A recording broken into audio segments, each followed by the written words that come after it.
This story is titled, My Mother-in-Law Tried to Prove My 3-year-old Daughter's Allergies Were Fake by Nearly Killing Her.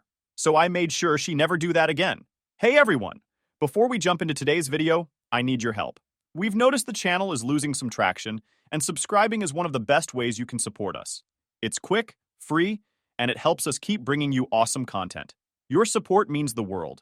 Let's keep this channel growing together. Thanks so much. Now let's start the video. I never write or read here, but when I told a new friend of mine about everything that happened with my mother-in-law, she just stared at me and said, "This is way too much drama to keep to yourself. Reddit needs to hear this."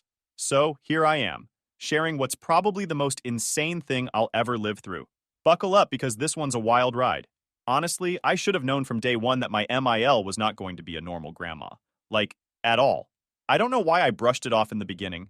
Maybe I just thought all grandmas got a little weird when they found out a baby was coming. But no, she wasn't just weird. She was obsessed. It started during my pregnancy, and looking back now, there were 100 red flags I just ignored. When I first told her I was pregnant, you'd think she was the one who got me there. She screamed, cried, hugged me so tight I thought my ribs might crack, and immediately started calling the baby her baby. My husband brushed it off, saying, "She's just excited, babe, don't overthink it." But man, I should have listened to my gut. The first what the hell moment was her trying to come to my OB appointments. Yeah, I mean every single one. At first it was kind of innocent. She was like, "Oh, I'd love to see the ultrasound." I get it. Ultrasounds are exciting. So I let her come to one. Big mistake. She asked a million questions, like she was the one who was pregnant, grilling the doctor about what I was eating, if I was taking my vitamins, how much weight I'd gained. Is my baby okay? Is my baby growing enough? My doctor kept looking at me like, is this lady serious? It didn't stop there. Then came the nursery. I was so excited to set up a cute little room for my daughter. I wanted it to be soft pastels, cozy, and simple. Nothing over the top. I swear, the moment I told Emil my plans, she acted like I just announced I was putting my baby in a dungeon. Pastels? How boring. Babies need stimulation. Let's paint it bright yellow or red. She even started sending me links to furniture I hated, like these crazy Disney-themed cribs that looked like carnival rides. I tried to be polite, like, "Oh, we're keeping it simple, but thanks for the suggestions." Nope, she wasn't letting it go. It got to the point where she called my husband in tears, actual tears, because she felt left out of the nursery. She said it was her right as a grandma to have a say. My husband was in the middle of work when she did this, and he was so annoyed that he snapped and told her to back off. For like 3 days, she was radio silent, probably pouting in her house. I thought maybe we'd turned a corner, but no, this was just the beginning. The delivery room fight was when I realized something was really wrong. She wanted to be in the room while I gave birth. Like, up close and personal. I remember laughing when she first said it because I thought she was joking. Who the hell wants to watch their daughter-in-law give birth? But she was dead serious. I want to be there for my baby's first breath. First of all, not your baby. Second, no. Just no. She pushed hard, though. She tried guilt-tripping me, saying how important this was to her and how she didn't get the chance to see her other grandkids born. Side note, she only has one other grandkid, and she wasn't invited to that delivery either. When I told her it was a hard no, she acted like I'd ripped her heart out. She cried to my husband again, saying I was being unfair and didn't trust her. Trust had nothing to do with it. I just didn't want her in the damn room. After my daughter was born, Emil somehow got worse. I thought maybe having a new grandbaby to love on would calm her down, but it was like pouring gasoline on a fire. She was there all the time. I mean all the time. The first couple weeks after delivery, she'd just show up at our house uninvited. I'd be sitting on the couch, barely alive after sleepless nights, and there she'd be, ringing the doorbell with bags of clothes and toys. And of course, she never brought practical stuff. No diapers, no wipes, no bottles, just fancy frilly dresses my daughter would never wear. "Oh, it's just for photos," she'd say, holding up some $100 dress. Like, lady, we don't have time for a photo shoot when I'm trying to figure out if I'll ever sleep again. Even holidays became about her. She basically told us that Christmas and Thanksgiving were hers now, because family traditions or something. I was too exhausted to fight it, so we just let her have her way. But the weirdest part? Even though she was obsessed with my daughter, I never left them alone together. I can't even explain why, it was just instinct. I knew something wasn't right. She offered to babysit all the time, but when I said no, she dropped it without a fight. I remember telling my husband once, "I just don't feel comfortable leaving her alone with the baby." He looked at me like I was nuts, but I didn't care. The real kicker was her constant comments about my daughter's health. By the time my kid was 3, we knew she had severe allergies. peanuts and eggs being the worst. She also can't have dairy or bananas. It was scary, but we managed. We were super careful with food, carried EpiPens everywhere, and told everyone who needed to know. MIL, though. She was not on board. She'd roll her eyes when I talked about my daughter's allergies. Kids need to be exposed to these things. You're making her weak, she'd say. She claimed none of her kids ever had allergies, so clearly I was just being paranoid. She didn't say it outright, but I knew she didn't believe the allergies were real. Still, I didn't think she'd do anything. I just figured she was being a judgmental grandma who didn't get modern parenting. I should have trusted my gut, because what happened next is something I'll never, ever forget. It was a Sunday. I remember everything about that day, the horrible pounding headache that wouldn't quit. I woke up feeling like I'd been hit by a truck and figured I just needed a break. Parenting a 3-year-old isn't easy. My mother-in-law, of course, was over because weekends were her grandma days. She'd decided a while back that Sundays were for her and my daughter to play dress-up. And honestly, at that point, I let it happen. It kept her entertained, and I could get some chores done without tripping over princess dresses. That morning, she showed up with yet another shiny dress. My daughter loved it because she's 3 and anything shiny is peak excitement. My mother-in-law beamed like she'd just won a trophy, saying things like, "See? Grandma knows exactly what you like, sweetie." She had her phone out the entire time, snapping pictures and videos, and I didn't give it a thought. I was too tired to deal with it. After about an hour of hearing them squeal and laugh, my headache went from annoying to, I'm going to die. I couldn't even focus on what Emil was saying anymore. Finally, I caved and asked Mill for a favor. A tiny favor. Can you just keep an eye on her for 30 minutes? I need to lie down. My head is killing me. She was thrilled, practically giddy. Of course. Go rest, honey. I'll take care of her. We'll just play here. I should have known better. I never leave my daughter alone with Mill, and not because she'd done anything before, but because I always had that gut feeling. Something about her just made me nervous. But that day, I thought, what's the worst that could happen in 30 minutes? I went to my room, curled up in bed, and for the first time all day, I exhaled. I don't know how long I was asleep, maybe 20 minutes, but I woke up to the most terrifying sound I've ever heard. My mother-in-law was screaming, not yelling, screaming. I stumbled out of bed, still groggy and disoriented, and ran toward the sound. My daughter's room.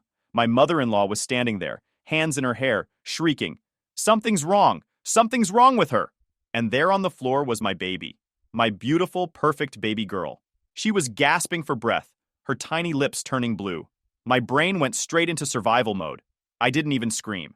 I just ran to where we keep her EpiPen, grabbed it, and gave her the shot. My hands were shaking so bad I almost couldn't do it, but I got it in her leg, and within seconds, she sucked in the most raspy breath I've ever heard. I don't remember if I cried. I just remember holding her and whispering, "You're okay, baby. Mommy's here. You're okay." Then I smelled it. Bananas. For a second, I thought I was imagining it. But no.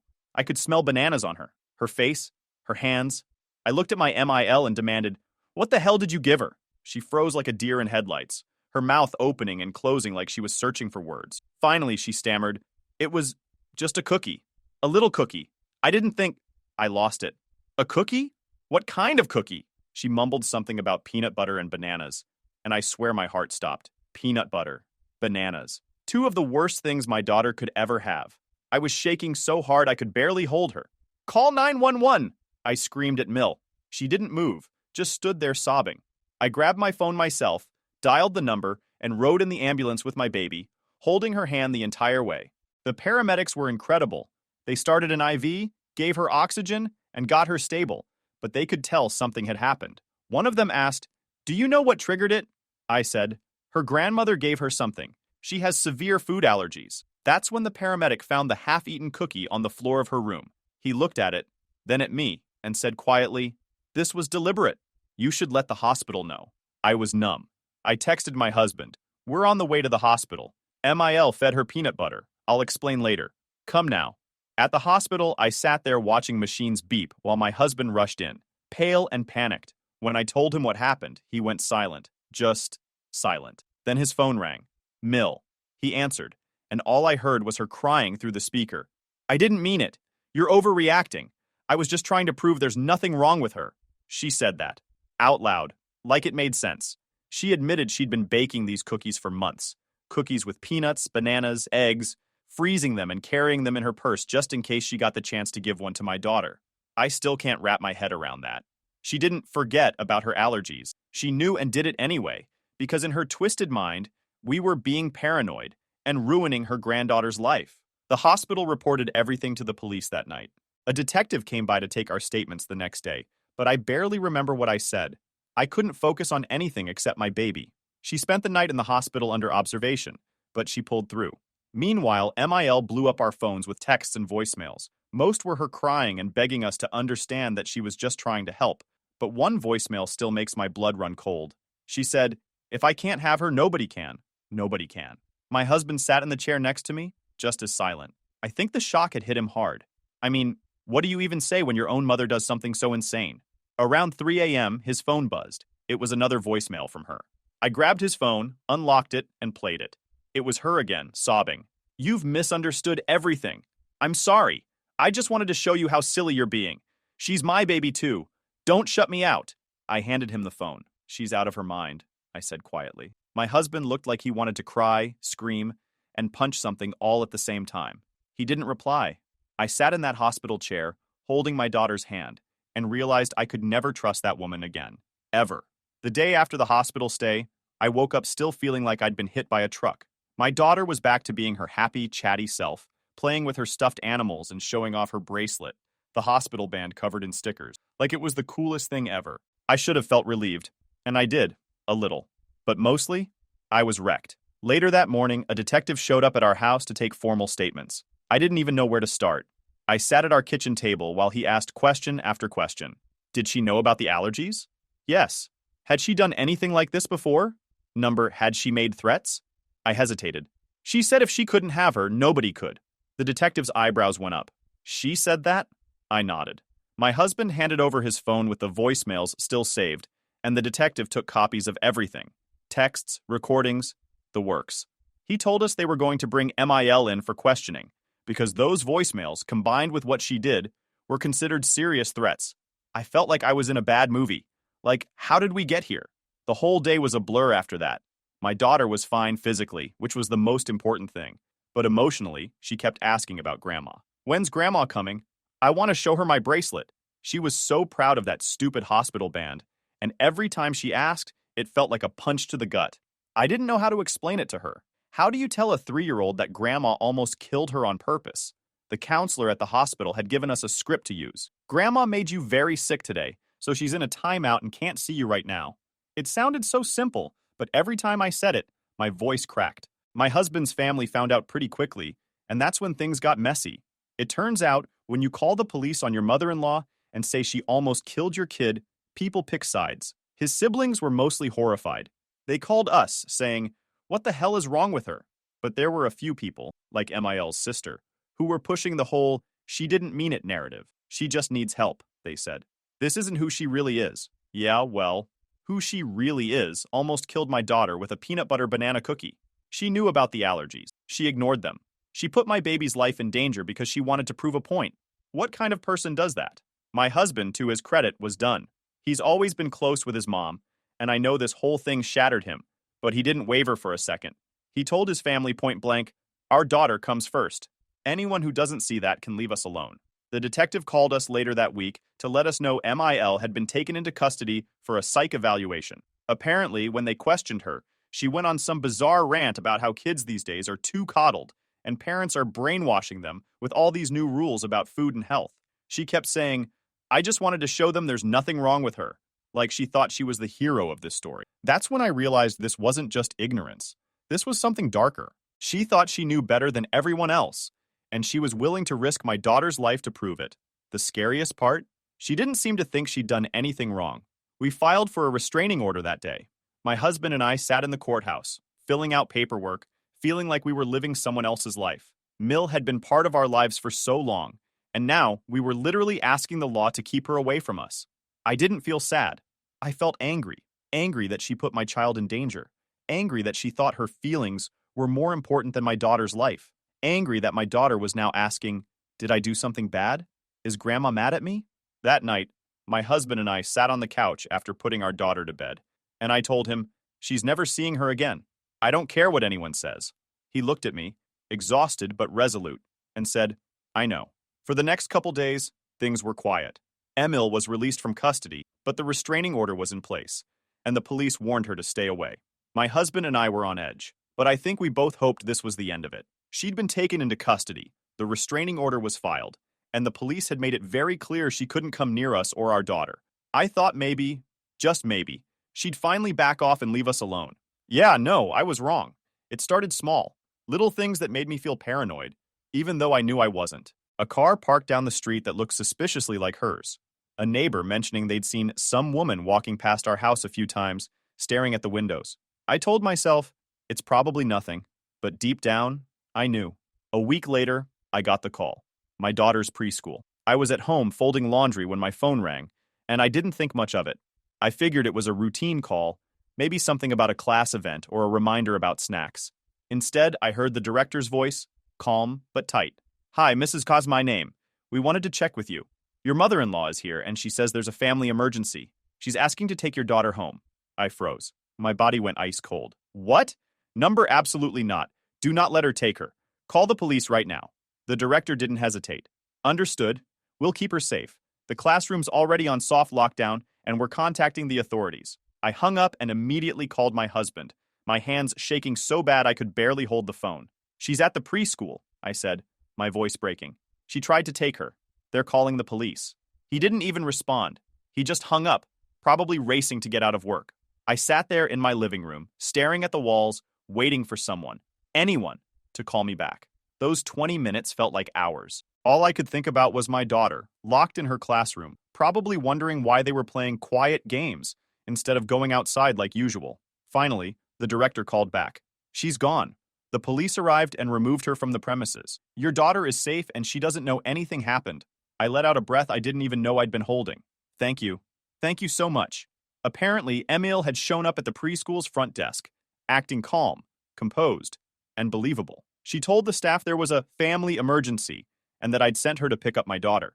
She even said, "You can call her if you don't believe me," fully confident I wouldn't answer my phone. Thankfully, the staff knew better. We'd told them about the restraining order, and they had strict instructions not to let anyone pick her up unless we said so. I still couldn't wrap my head around it. This woman tried to kidnap my kid. I was livid. My husband came home from work that day, looking like he was ready to tear the world apart. He called the police station to find out what was happening next. They told us MIL had been arrested for violating the restraining order, and there would likely be legal consequences this time. That night, we sat down together and agreed. We needed to move. Staying in the same city wasn't safe anymore. My husband's job had offices in other states, and he'd already been talking to his boss about a transfer just to be prepared. That night, he confirmed everything. In June, we were leaving, and Emil wouldn't know where we went. The days leading up to the move were tense. I started feeling like I was being watched every time I left the house. My husband installed security cameras around the perimeter, and I double-checked the locks every night before bed. Our daughter was still blissfully unaware of the chaos happening behind the scenes. She was happy, healthy, and kept asking when we were going to visit Grandma again. I didn't know what to tell her anymore. Then came moving day. We'd kept our plans quiet, only telling close friends and the landlord that we were leaving. I don't know how MIL found out, but sure enough, the morning the movers showed up, she did too. I was in the living room packing up last-minute toys when I heard a loud honk outside. I looked out the window, and there she was, parked in the driveway, blocking the moving truck, arms crossed like she was staking a claim on our house. I felt my heart drop. "She's here," I called to my husband. He ran to the window and swore under his breath, "Stay inside. I'll handle her." I grabbed my daughter, who was still in her pajamas, and led her to her room. I closed the door, sat her on the bed, and turned on some cartoons to distract her. My hands were shaking again. I could hear my husband outside, his voice raised but calm, trying to reason with her. "You need to leave. You're violating the restraining order again. The police are already on the way." Her voice, though? Pure madness. "You can't take her from me. She's my baby, and I'll make sure she knows it. You can't hide from me forever." Then she said the thing that made me feel like I was going to throw up. "I'll take her when you're not looking." I don't even know what she meant by that, but maybe she'd really lost it. My husband kept her as far from the house as possible while he called the police. They showed up fast, thank God, and this time they didn't mess around. She was arrested on the spot, screaming the entire time that we were ruining her life. Once her car was towed and the movers could finish their job, we left. I didn't even look back. The day we moved felt like ripping a Band-Aid off a wound. My husband, daughter, and I were packed into the car, and I finally let out a deep breath as the movers pulled out of the driveway. I didn't even look back at the house. I just wanted it behind us, along with every memory of the insanity MEL had put us through. My husband sat in the driver's seat, hands clenched on the wheel, not saying much. I could tell he was holding in a storm of emotion. Our daughter, strapped into her car seat, completely unaware of how close her life had come to spiraling out of control because of her grandma. We drove in silence for hours, until we finally arrived at the new house. It was smaller but cozy, about 1,000 miles away from where MIL could get to us. I think we both expected to feel instant relief, like crossing state lines would make us safe again. But trauma doesn't work like that. Even though I knew logically that she couldn't find us, I kept glancing over my shoulder, expecting her to appear. My husband dove into work right away, and I focused on making the house feel like home. We signed our daughter up for a new preschool, a private one with strict security protocols that required ID checks and paperwork for everything. I handed them a copy of the restraining order on day one and explained that under no circumstances was my mother-in-law ever to be near my child. The director gave me a sympathetic nod and reassured me that their staff was trained to handle situations like this. For the first time in months, things felt normal. My daughter was making friends at school, we were exploring the neighborhood, and my husband and I were starting to reconnect after what felt like living through a nightmare. But of course, MIL couldn't let it go. About 3 weeks after we moved, my husband got called into a meeting at his new office. At first, he thought it was about onboarding paperwork or something routine, but nope. HR sat him down and said, "We received a series of phone calls from someone claiming to be your mother. She was asking for your extension and personal details." My husband felt his stomach drop. What did she say? Apparently, MIL had called the old office first and played the forgetful old lady card. She said she needed to get in touch with her sweet boy because it was an emergency, and the receptionist, not knowing any better, gave her the number to the new office location. From there, she managed to get the direct line to his desk. What happened next sounds like something out of a horror movie. She didn't call to talk. She didn't call to explain herself. She just screamed. Full-on banshee wailing. My husband described it as ear-piercing, like someone on the brink of a complete breakdown. He hung up immediately, but she called back. And back, and back. 12 times. Each time, she left a voicemail that was nothing but her unhinged screeching. No words. Just wailing, like some kind of animal. By the time my husband was called into HR, the whole office knew what was going on. He had to explain the situation to HR, show them the restraining order, and assure them that he was handling it with the police. HR was understanding, but they still had IT change his entire extension and block her number permanently. When my husband came home and told me, I felt sick. She had no idea where we lived, but she'd managed to track down his job across state lines. I started spiraling. What if she hired someone to follow us? What if she found the new preschool? I didn't sleep that night checking the security cameras on my phone every 5 minutes. The next day, we called the police back in our old town to file another report. My husband handed over the voicemails, and the officer just shook his head and said, "I've never heard anything like this." The restraining order was already violated when she showed up at the preschool, and now this harassment was adding fuel to the fire. The officer told us they'd be contacting MIL directly, and that this would likely escalate her case to something criminal. Sure enough, a week later, we got the call. MIL had been arrested. Again. I can't lie. I felt a sense of relief when I heard those words. She was finally being held accountable. This time, the courts weren't messing around. Between the preschool incident, the attempted abduction, and the harassing phone calls, MIL was looking at some serious consequences. The prosecutor told us she would likely face a choice: jail time or mandatory psychiatric treatment. Either way, we didn't care, as long as she was out of our lives. My husband took the news harder than I did. I think hearing the words psychiatric treatment made him realize how far gone his mother really was. He sat on the couch that night, staring at nothing, and finally said, "It's like my mom died. That's not her anymore." I didn't know what to say. He was grieving and I understood that, but I also couldn't forgive what she'd done. She nearly killed our daughter. She stalked us. She tried to take my child out of preschool. I wouldn't allow any sympathy for her. Not now. We spent the next few months rebuilding our lives. My daughter loved her new school. My husband dove into therapy to deal with his grief, and I started working part-time to help cover the cost of the new preschool. It was worth every penny. Knowing she was safe, surrounded by teachers who knew our situation and wouldn't let anyone near her, helped me sleep better at night. We never told MIL where we moved. As far as she knew, we disappeared off the face of the earth. I blocked her on everything: social media, phone numbers, even email. We warned family members not to share our information, and those who were still defending her got the same treatment. And here's the cherry on top. Shortly after the move, we found out I was pregnant again. We haven't told anyone yet, not even close friends. MIL will never know about this baby. She will never meet this child, just like she will never see our daughter again. My husband and I have agreed that if MIL ever finds us, if she somehow tracks us down, we will take our kids and leave the country. My parents live in Ireland, and we already have passports ready. I refuse to take any chances with someone who has proven how dangerous and unstable they are. For now, though, we're safe. My daughter is happy. My husband is healing. And MIL? Well, wherever she is, she's no longer part of our lives. And that's exactly how it's going to stay.